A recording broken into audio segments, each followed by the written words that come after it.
Hello everyone, and welcome to this next lesson in sculpting the head using Dynamesh. So we're just going to continue on where we left off last time, and we're just going to refine some of the forms that we laid out. So if you remember, I had extended the torso just to give us a little bit of a visual cue to making sure that our head is okay. When you crop off a bust, sometimes it's hard to tell. Um, if your proportions are okay. So already I can see that there's a lot of stuff that needs to be corrected. If you remember also,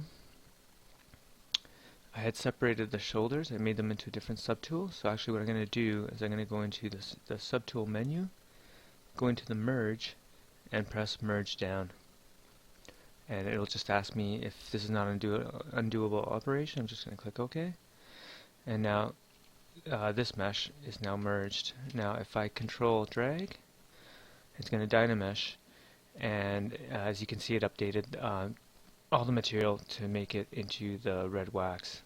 And what I'm going to do is I'm just going to pick my matte cap gray, and that makes it a little bit easier to see. I'm also going to render and preview shadows and take off deep shadows. Okay.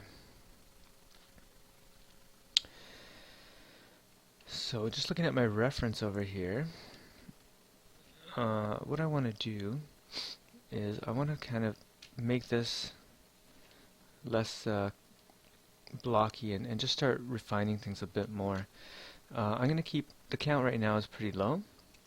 I might bring that up a little bit actually. Let's go here into the geometry.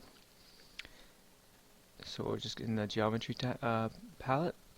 I'm going to go into Dynamesh, and I'm just going to raise this up to 128. Actually, just type it in 128, and then press Enter. Make sure it sets. And then, if you look, I'm not, even though I'm dragging the mask, it's not going to update Dynamesh because I haven't actually sculpted on this yet. So as soon as I do something, it updates, and you can see the count went up. Okay, so I'm just going to leave that. Looks pretty dense, so I think that'll be fine for what we're doing now. And so I have symmetry on, and that's just toggled by pressing X. And I'm also using an Intuos 5 tablet, so I'm using my scroll wheel to manipulate the size of my brush. But you can also press S and do it that way, or just go up here in the top menu and use the slider. That does the same thing, or if you press spacebar, keep it pressed, you get this menu where it has your draw size, focal shift, intensity, and a whole bunch of little quick buttons. So that's kind of handy as well. Mind you, I rarely use that. I just kind of forget it's there. Okay. So just having a look around, I'm not in perspective. So if I want to go into perspective, I'm just going to press P.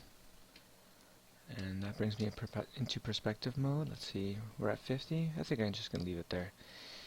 Maybe bring it down a bit. Let's try maybe 35 is usually what I like to put it on when I'm dealing with this guy here. Okay, so let's go into the clay buildup. So let's press B for brush menu, C for clay, and then B again for clay buildup.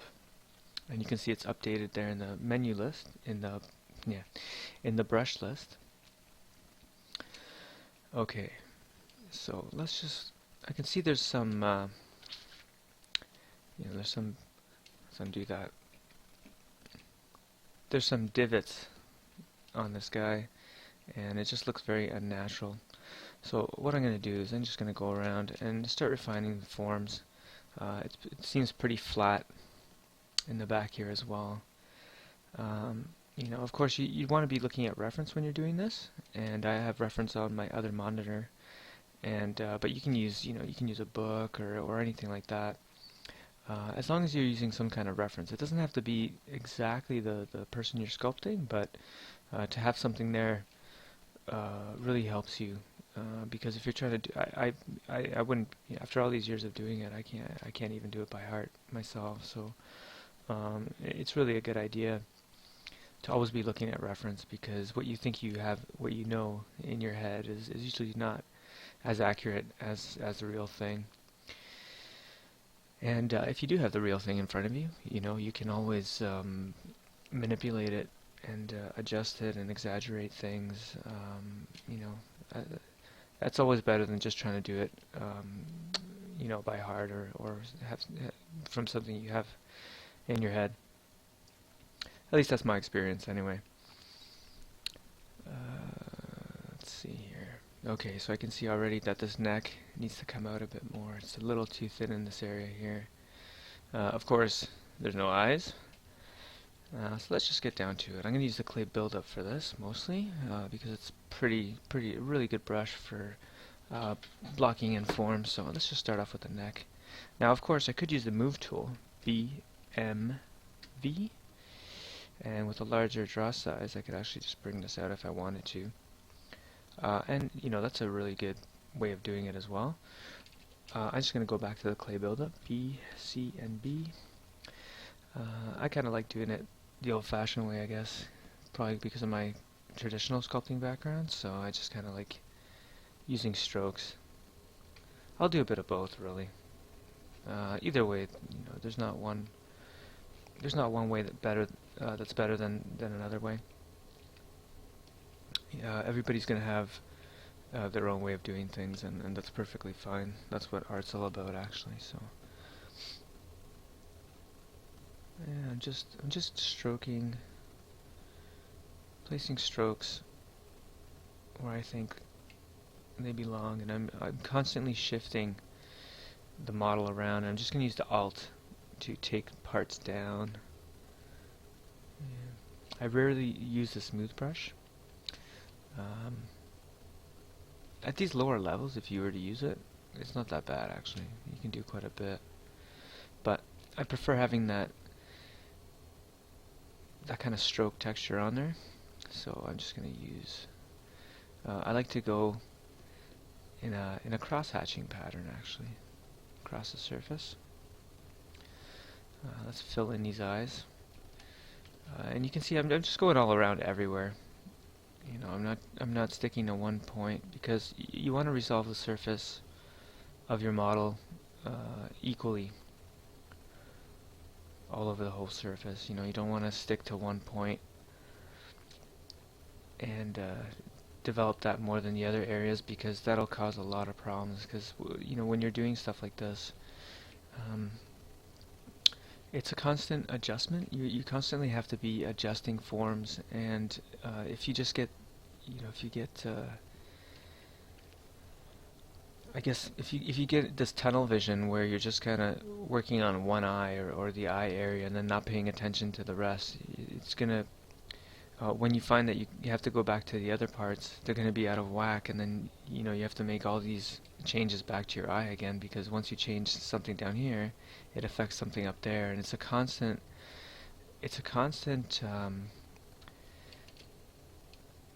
changing forms and adjusting, and so it's better to do it all around, because otherwise you're just gonna sculpt yourself into a corner, I guess. So I'm just going along how facial muscles would be laid out in a rough sense. So I know that there's muscles going down here, there's muscles going over here underneath the lips, and they're a little bit exaggerated right now, but that's okay, because we're just blocking in. You kind of want to sculpt a little more than you need, and then it's better that you could just take it down a little bit. So you don't want to be, don't try to be perfect. Just try to get forms down. You want to be precise. That's okay, but precise doesn't necessarily mean that they're going to be perfect, because your strokes probably won't be perfect. And it's one of those things that just comes from experience too. It's like the more you do something, the more intuitive it becomes, and you'll just know where to lay down clay, or where to take it off. So I'm just following the brow area, and I'm filling in the eyes. I'm making him look like as though he had his eyes closed or if he was sleeping.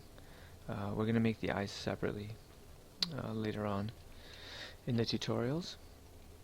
They're very easy to make. They're just going to be spheres, but I just don't want to even think about it right now because I want to focus on his other forms, because the eyes are very important, so it's something you want to pay special attention to. So at this point, I should also start working on the ear a bit more, and I'm just going to lay down these forms that it's very rough. I mean, most of the time when you lay down forms, they're going to be wrong, so you got to go in there and make adjustments regardless. You can't expect for the first strokes that you put down to be the right ones. So that's why sculpting takes so long. But of course, the more you practice, the more it becomes precise, and you'll be able to do it a lot quicker. I'm going to use a bigger brush. You always want to use a brush size that's as big as you can for what you're doing. So in this case, because I'm doing quite large forms, I want to use a fairly large brush size, and I want to create nice broad, kind of broad areas. I'm not really worrying about not worrying about details at all at this stage. Just worrying about overall proportion, overall forms.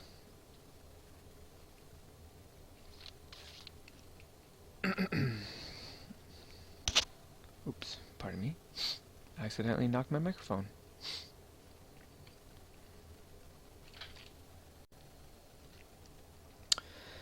Okay, just going around.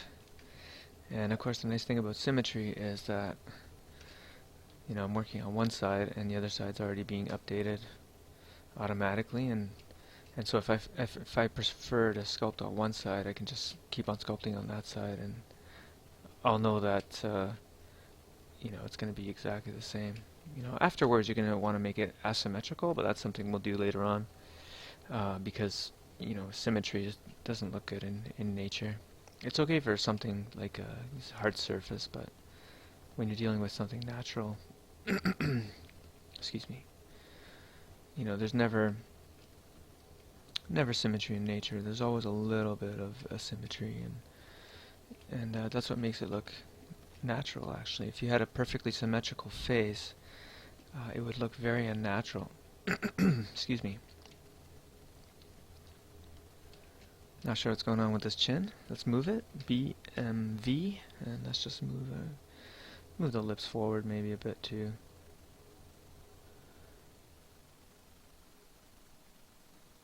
Maybe this silhouette here is not. Let's see.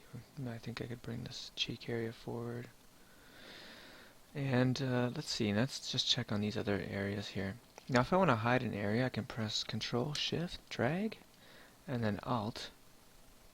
Actually, let's bring that up with the spacebar. I'm holding the spacebar, and now let's press Alt, make it red, and it's gonna make these polygons disappear. Now they're not deleted; they're just hidden. So now, if I want to go and snap to my underside view, I'm not blocked by those areas. So here I can tell there's some planes that are a little out of whack. So these are a bit. You should probably go in a bit. These lips look okay for now. I mean, I'm gonna have to go back and fix it for sure. It's just the way it is. I mean, you get to a point where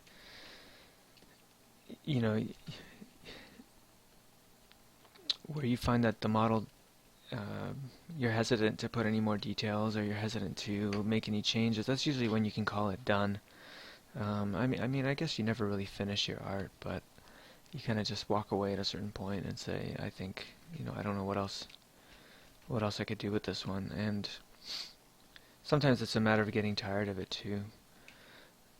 But you know, if there's certain things that you're gonna learn when you do each sculpt, and you know, instead of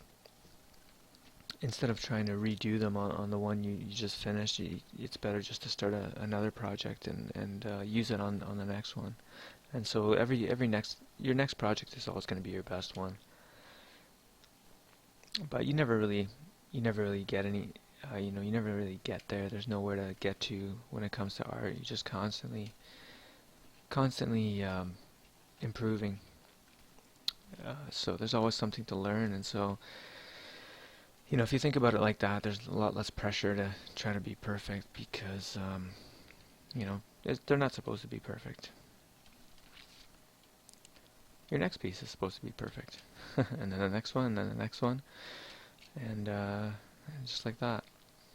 So I'm just looking around,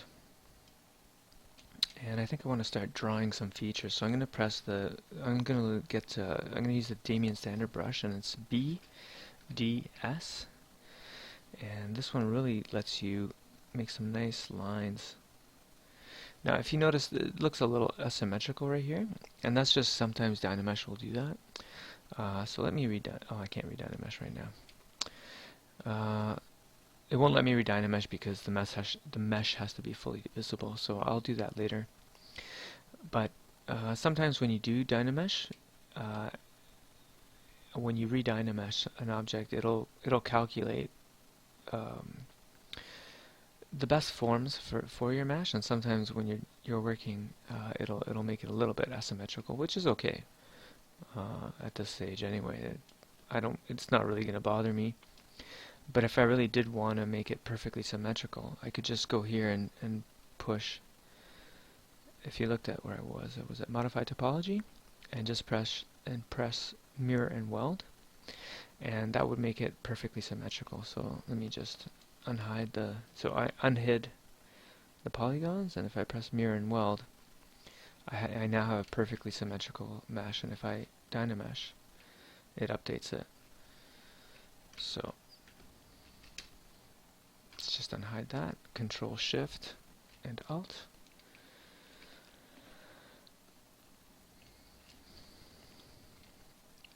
And so let's continue with Damien standard brush here. I'm just going to draw where I think I would like to see some just lines, some forms. I guess this is kind of a really good way of delineating areas that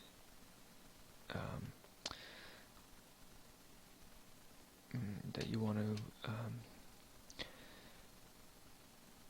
how could I put it, that you want to emphasize, or areas that you want to have make more sense in your own mind.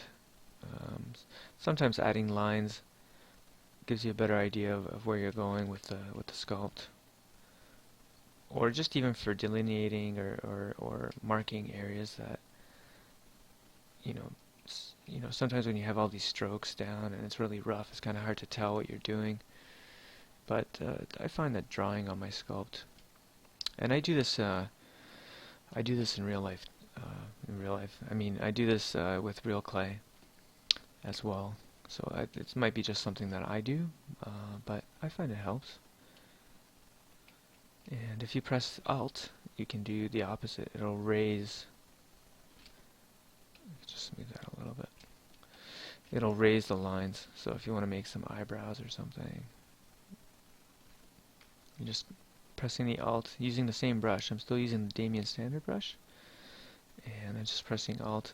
And even though you press Alt, this won't change. It won't go into Z add. So the Damien standard brush naturally is in Z sub, and if I press Alt, it does the opposite. Okay, so it brings the mesh out. But even though I'm pressing Alt, you won't see the menu change. Okay, so don't worry if it doesn't change. So for some reason I have RGB pressed on my smooth. I'm just going to get rid of that. RGB is what gives you color. Is basically the painting ability of ZBrush, but I don't want to use that right now. And sometimes when you're drawing, you can even sometimes when you're trying to find the character in your sculpt, you might make some lines or something like a scar, or maybe some ideas for tattoos or something like that. Sometimes that can help you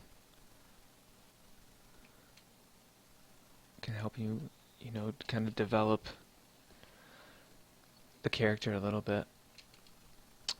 Because at this stage, really, it doesn't matter if you mess it up a little bit. Let's go back to the clay buildup, BCB.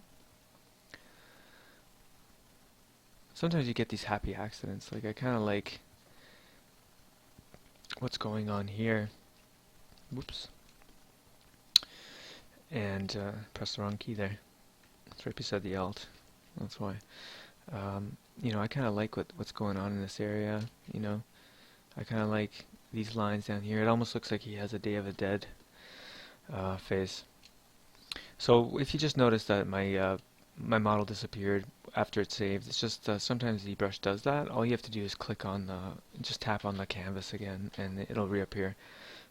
It's just a ZBrush thing. I'm not sure. Sometimes it does it, sometimes it doesn't. But it's nothing to worry about. So yeah, this could be an interesting, if you're trying to concept for a character and you're trying some things, you can draw on it like that, or you can even just draw with the, just with poly paint, which we'll do later on. If you want to try some things, and you can also work with layers, so almost like Photoshop. You can have different layers where you try different things. But that's a little bit out of the scope of this video. So let's just continue on. There's a lot of things you can do with ZBrush, so that's what's so cool. And you're not really stuck to a certain pipeline, like you have to do this first and that first and that first, So that's what's kind of cool about it. You can go from one thing to the other and then back. Sometimes I'll actually partially color my sculpts.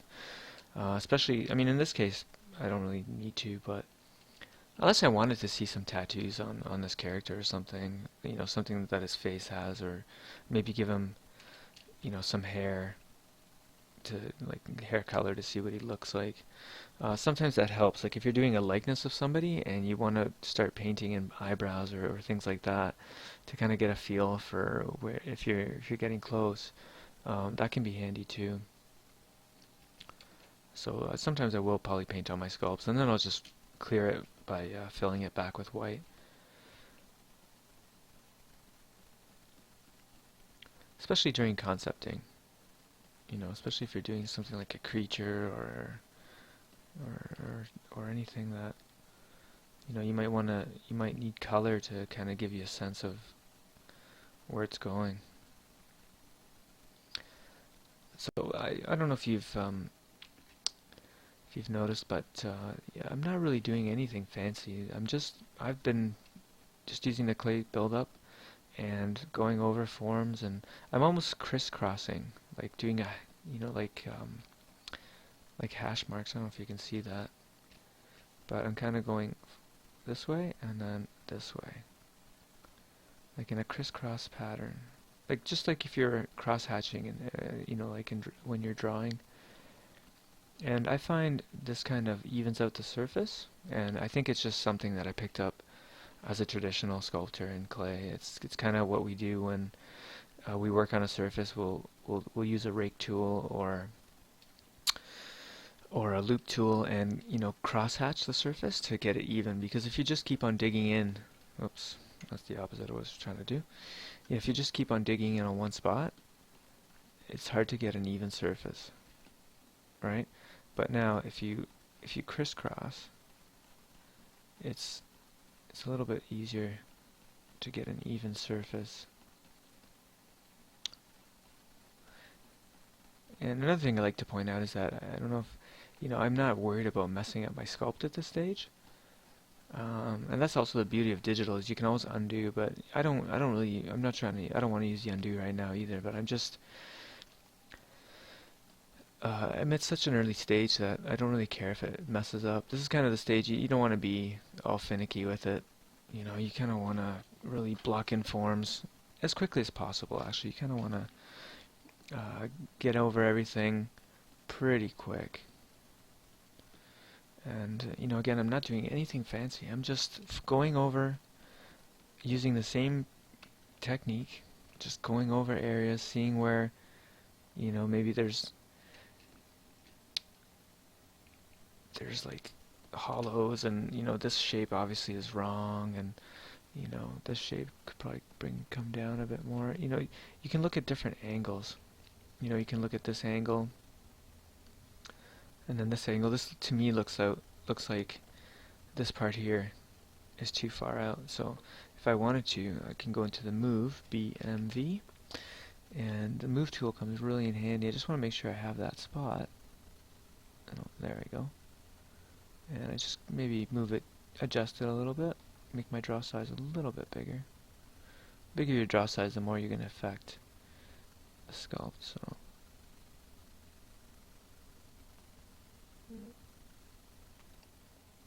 So you want to keep on moving. You don't want to make too big adjustments and then realize, uh-oh, you know, it looks great on that angle, but now everything else is messed up.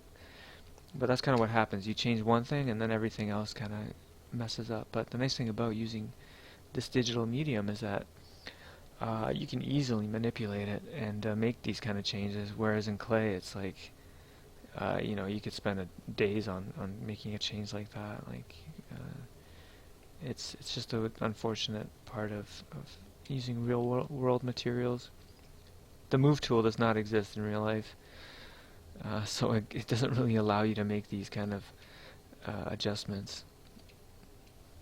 So, you know, if you were sculpting in real clay, trying to make an adjustment like where the eye placement is a big headache. Whereas in ZBrush, you know, you do it like in 2 seconds, just like that. And then you might say, oh, I don't like that, and just go back. But that's the beauty of it.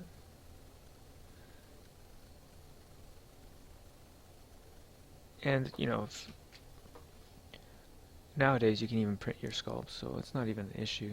Most toy companies now are using ZBrush to do their prototypes. You know, when I was doing prototypes, it was all done. ZBrush had just started becoming more popular, and 3D printing still wasn't quite there. So everything I did was done traditionally with the old school wax and, you know, those methods. But nowadays everybody's you know, using ZBrush, Sideshow, DC, all these guys. They're all you know, Hasbro. I think all their G.I. Joe toy line now is done with ZBrush for the most part. I think they still have some traditional sculptors there, but and you know, having said that, it's not like ZBrush does anything for you. You know, if you don't know how to sculpt in real life, you know, it's not like you're going to know how to sculpt in ZBrush. It just, the nice thing about ZBrush is that it really does allow you to experiment, and that's the beauty of it. It's like a very flexible system. Like, you know, there's things you can do in ZBrush that I wouldn't even consider doing in real life because it's just too difficult. You know, you kind of have to plan it out, whereas in ZBrush you don't have to really plan anything out. You can start from a gun, or you can start from an ear, or you could start from a ball or whatever, and create a full character from there. Or anything. Environment pieces, buildings, whatever you want. You can do anything in ZBrush. There's really no limit to it. So this guy's kind of looking a little weird. Probably going away from the direction I was going, but it doesn't really matter. All these techniques I'm showing you are just, can be used for anything. You know, it doesn't have to be a head. Anything organic. This is pretty much how I approach it anyway. This is how I go about it. And a lot of it is I'm going to go back to the clay buildup now. B, clay B. Sorry, that's just how I remember things. I'll kind of say them out with the word. So, you know, it's a lot of this. It's just a matter of practice.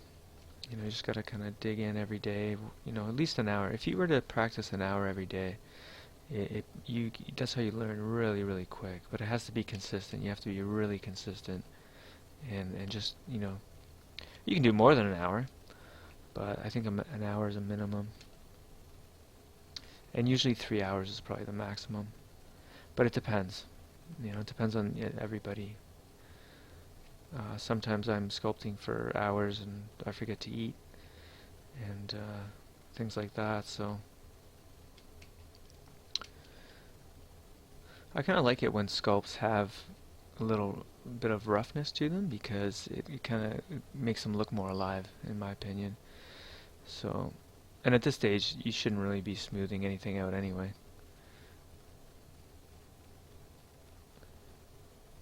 I'm really not a big smooth tool user, but there's nothing wrong with it either. It's just not my thing. You know, unless I was doing something really cartoony, then I would probably smooth a lot more than I am right now. But actually, I prefer using the trim dynamic to smooth something, or the polish, you know. Um, I guess maybe because the smooth brush tends to blur things a bit. Maybe that's why I'm not. So his chin is looking really weird. Sorry, his jawline, I should say. It's just cutting. I'm just cutting in here a little bit.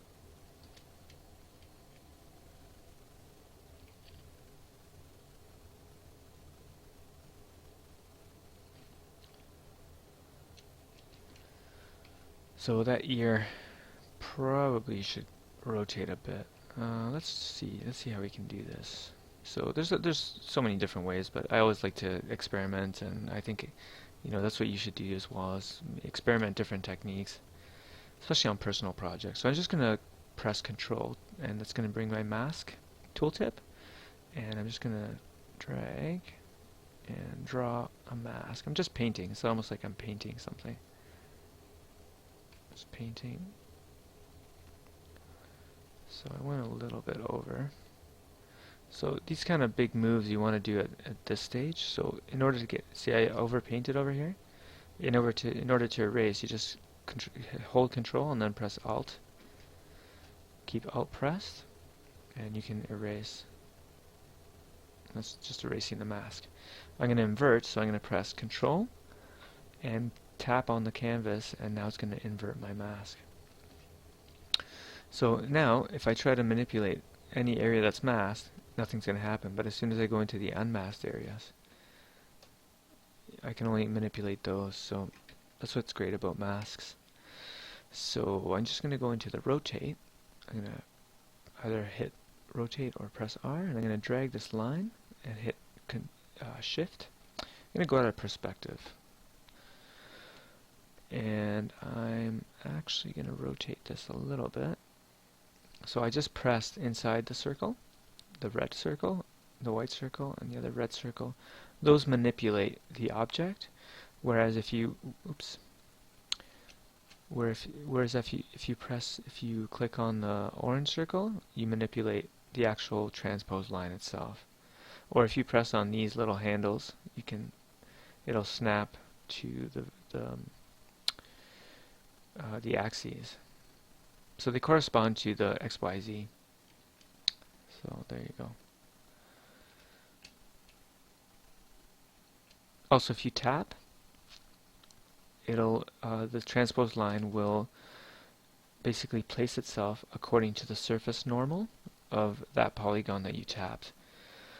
So sometimes that can come in handy. In this case, it doesn't really, but when you're working with hard surface models, it's pretty handy actually. Or models with less geometry also. So I think that looks pretty good. Now what I'm going to do is I'm going to move this line, and I'm going to press inside of the white circle in the center, and that's going to just rotate it out that way. As you can see it better from here. So before we did this, right?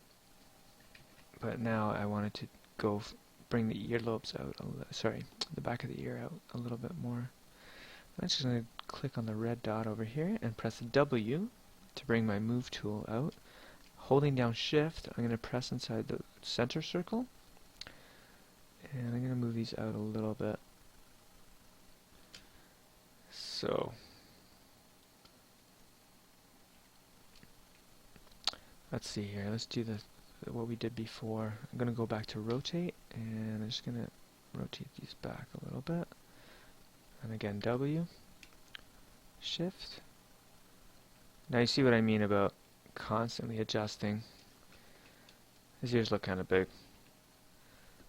Could scale these down actually. So let's press E, it brings down the scale. I'm going to go into the top red circle and scale it down a little bit. Let's see if these line up. So I'm just holding down shift while I drag that out to snap to that axis. And it seems alright. Let's go at the bottom of the ear. That seems okay. Okay, let's go into, I'm going to press Q, go back into the draw mode, and I'm going to press move tool, B, M, V, and make my draw size a little bigger. I want to just manipulate this earlobe part a bit. I'm not really worried about the stretching right now, because what I'm going to do is I'm going to Dynamesh, and then I'm going to sculpt that back in. I'm just going to take it down, because obviously your ear doesn't come out like that.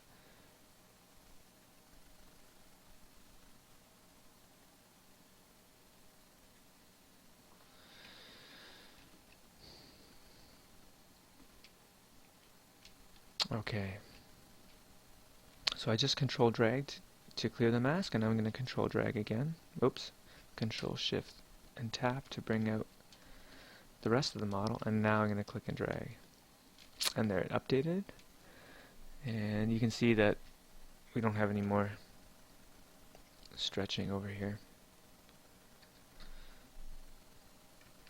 Let me show you what it was like before. So that was what it was like before, and then after Dynamesh, that's what it gives you a much more evenly, it gives you an even topology to sculpt on.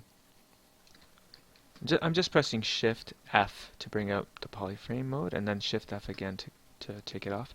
But it's you can always press here on the menu. Okay, so let's go back into the clay buildup, B, C, B, and I'm going to press Alt, and I'm going to go in and just try to define this area a little bit more so that it doesn't look like it's extruding from his side of his head. Actually, it's going to Damien standard brush, B, D, S, and let's just use some drawing to kind of bring that in. So we're really low in terms of density right now. I mean, it does say here 170,000 polygons, but in reality, Control Shift and drag, you know, the head itself is only 37,000 polygons. So that's not a lot of information. And if you look at the density of the mesh, it's okay. Like for what we're doing right now, it's fine. But don't expect too much from it in terms of getting any fine details, which is good because we don't really want to get into the fine details yet. I just press P to get into perspective again. These seem a little big to me, so I'm just gonna, let's try the trim dynamic. B, T, and D, trim dynamic, and let's just bring these down a little bit. I'm just pressing lightly, and maybe I'll use it to trim. I like the trim dynamic because it kind of reminds me of using a ribbon tool or a loop tool on clay. Just that's the tool you would use to shave down and well, actually it does exactly what it's doing here. Pretty much the exact same thing. It just kind of trims and shaves down, and it's good to kind of finalize forms.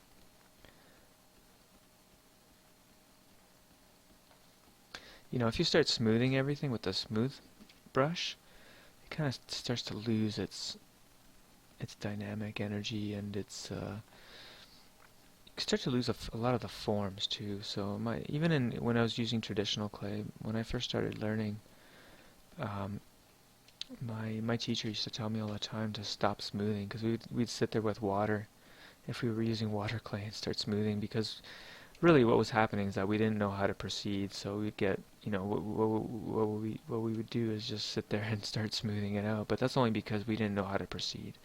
So if you find yourself stuck and you find yourself you're smoothing out areas because you don't know what else to do, just maybe, take a walk, take a rest from it, come back later on, look at some reference, because that's what it is. Usually is that you're not looking at reference and you don't know how to go about it. So, or sometimes you're just tired and you need a break. Sometimes when you're working on something for a long time as well, it's hard to tell what's working and what's not. So at that point, you might even want to take a day or two off, or at least a few hours, and not look at it. Usually, if I get stuck on a sculpt and I can't tell what's going on, I'll come back the next day and I'll be able to see all the, I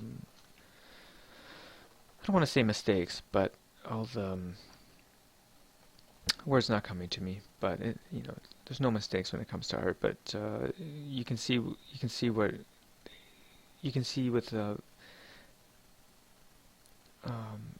you have a better idea of what's working and what's not with fresh eyes. Let's put it that way. And you just gotta watch the trim brush, because it does tend to flatten planes a bit. And it's good for that, because what it's doing right now is it's actually showing me where I'm having some issues. Like, this is obviously wrong.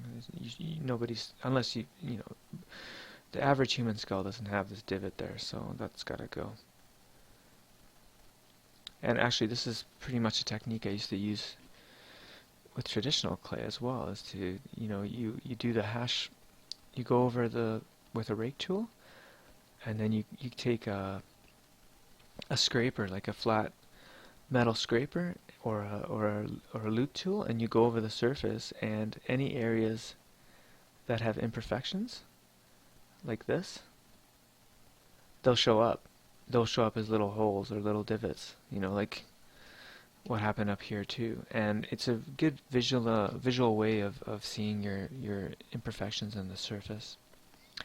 And saying imperfections is not necessarily a bad thing. Like, sometimes you might want to keep little imperfections because they add character. Like, maybe for my character, I want to keep these little marks here because maybe he has some facial scarring or something that distinguishes him from other characters, or maybe that's maybe that hints into his past or something. So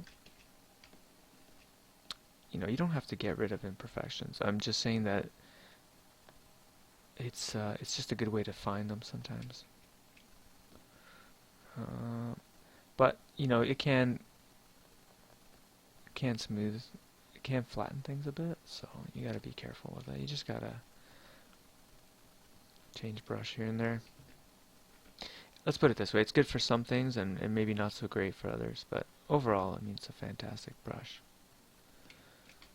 And maybe let's define the nose a bit. See, I find too that if you use a sculpting, if you use a smooth brush, it kind of smudges everything.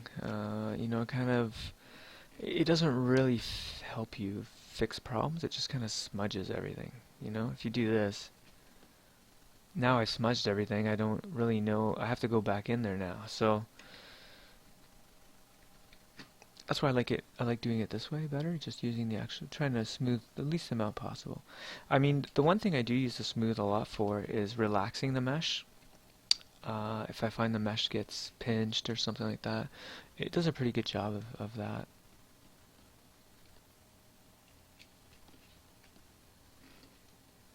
Let's see how this guy's doing.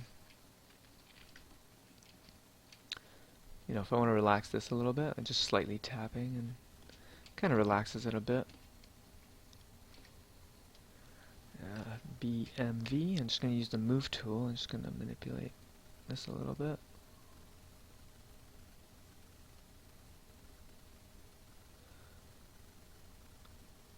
Whoop, it's a bit too frowny.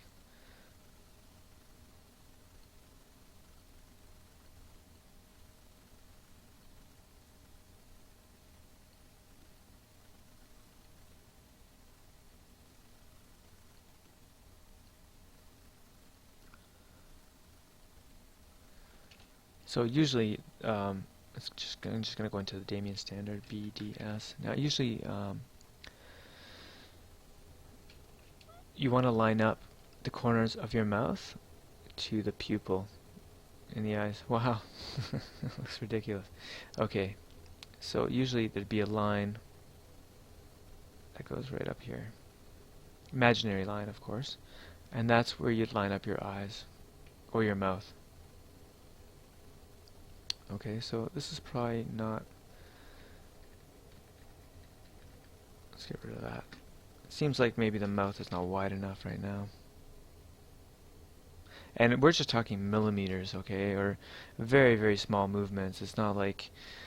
you'll find that the more refined you get with your sculpt, you know, the least amount of movements you need to make. Like, it's very, very subtle things, like we're millimeter here, millimeter there.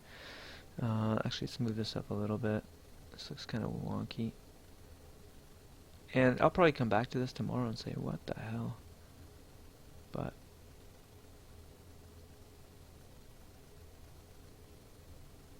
seems like his skull might be a little bit...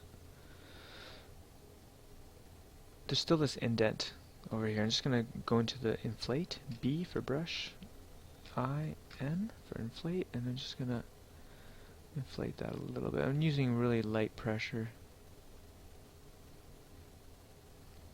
Maybe smooth that a little bit.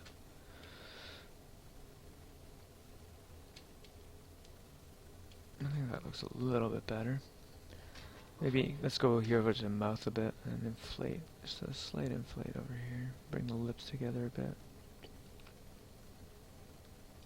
a bit. Okay, now he's got a duck face. That's not quite where I was going. It's probably a little low res for doing that right now, but you can still do a little bit.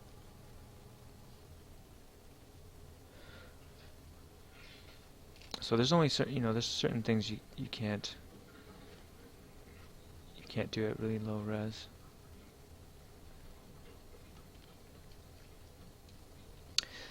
And the rule of thumb for subdividing in ZBrush or any kind of program like this where it has multiple subdivision levels is, you know, you want to...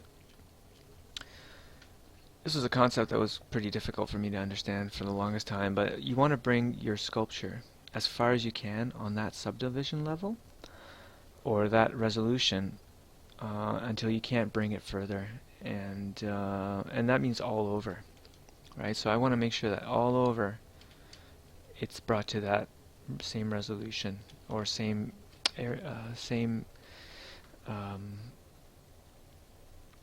level of detail, I guess, or same level of rendering. Now, I haven't touched this bottom part, and that's because we're not going to be using this. Okay, otherwise I would be sculpting all around here, but this is going to get deleted.